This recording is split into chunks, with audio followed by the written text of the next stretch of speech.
Everybody can talk about strengths. What about weaknesses? All these teams you see at FanDuel in the top 10, the odds to win their conferences, compete for the national title this year. Well, everyone knows the strengths. What are some of the weaknesses of these teams? Texas is way up there. I mean, Texas is one of the favorites in the odds market right now to win the SEC, to win the whole thing. So what are the potential questions? Let's not even use weaknesses. Let's just unknowns, questions. Where could it go wrong? Everyone's going to talk about Arch. Honestly, we've talked about him so much beyond the quarterback position, just backfilling on the lines of scrimmage at Texas, especially on the defensive line.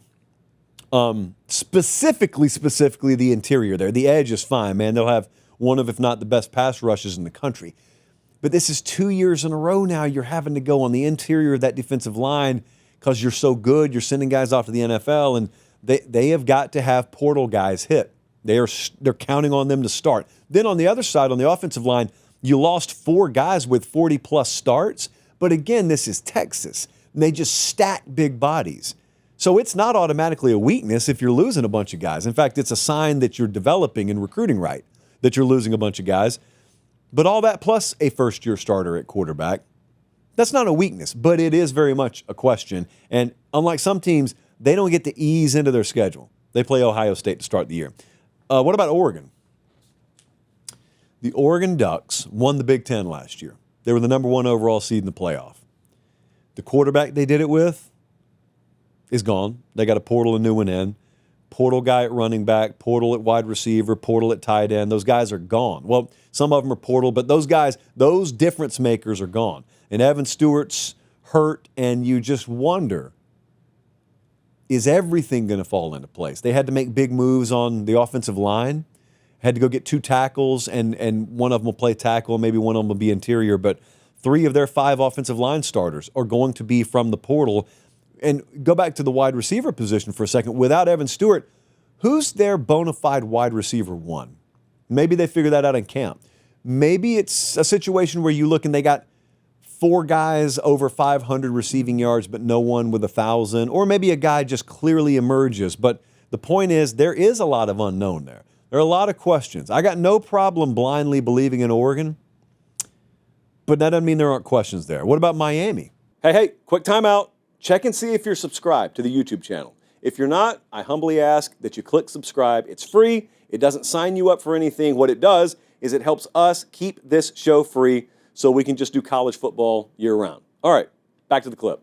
Go as far away from Eugene as we could possibly get. Carson Beck. Okay, so the health thing, we'll find out. We'll find out. Like, he's been throwing for a while, so we're led to believe he's healthy physically. Mentally, this guy thought he was going to be playing in the NFL this time last year. This guy was the favorite to win the Heisman Trophy at Georgia this time last year. He didn't win the Heisman. It didn't work out at Georgia. He's in Miami now. Had a lot of off-the-field headlines about him. Where's his head at? Because if it's in the game, he can do what Cam Ward did last year. He can go down there and make a new name for himself, vault himself right back up the draft board. He could do all those things. He could do all those things. Will he do all those things? And then beyond that, who's he throwing the ball to? They lost, I think, their top half dozen pass catchers from last year. Who's he throwing the ball to? Those portal guys have to hit. They got to hit. And then on the other side, the defensive backfield specifically, they were so bad at giving up explosive plays last year. They got Corey Heatherman from Minnesota as their new defensive coordinator. Miami is another team, if you look at their schedule, that does not get to dip their toe into the season. It is, boom, Notre Dame, week 1. They got USF in week 3 that's not easy, and then, boom, Florida in town, week 4, at Florida State, week 5, Louisville. There's a bye week in between the Florida and Florida State games, but it's not a backloaded schedule.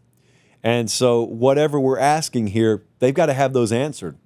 They got several losable games in the first month of the season. So they got to have those answered. And also, I want to go to the Big 12 for a second. Texas Tech, on a lot of people's radars. Texas, on mine too, Texas Tech. The general question there, the general unknown there is there's just so much new. This team could be all world this year. Or it could be really, really wobbly out of the gate because there's a difference in a bunch of individuals and a team. And we've seen one time in the portal era a team get put together that was playoff caliber. It was Florida State a couple of years ago. They just missed out. But if it was a 12-team playoff, they would have been in, clearly. Texas Tech is trying to do that. And I just find it so fascinating that they're going to go up against teams like Arizona State, which is a lot of cohesion, a lot of returning production. Kansas State's kind of that way, like Iowa State. All these other Big 12 schools, they sort of recruit, they're developmental, they're not really heavy on portal guys. And if they are, it's mainly to provide depth over going and getting proven starters. And Texas Tech did the complete opposite. And they allowed 35 plus 8 times last year.